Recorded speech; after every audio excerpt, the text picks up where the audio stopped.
Change yourself and not the world. Long ago, people lived happily under the rule of a king.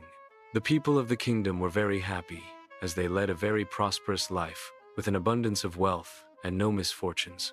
Once, the king decided to go visiting places of historical importance and pilgrim centers at distant places.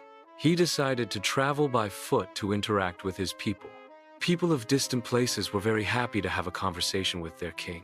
They were proud that their king had a kind heart.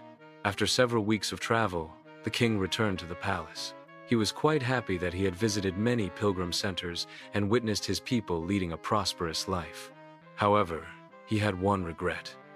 He had intolerable pain in his feet, as it was his first trip by foot covering a long distance.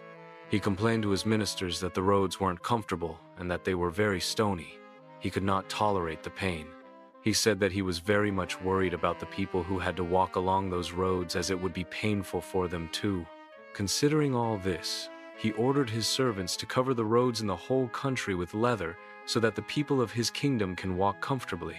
The king's ministers were stunned to hear his order, as it would mean that thousands of cows would have to be slaughtered in order to get sufficient quantity of leather, and it would cost a huge amount of money also.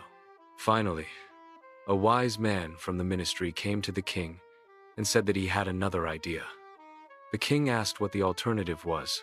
The minister said, "Instead of covering the roads with leather, why don't you just have a piece of leather cut in appropriate shape to cover your feet?"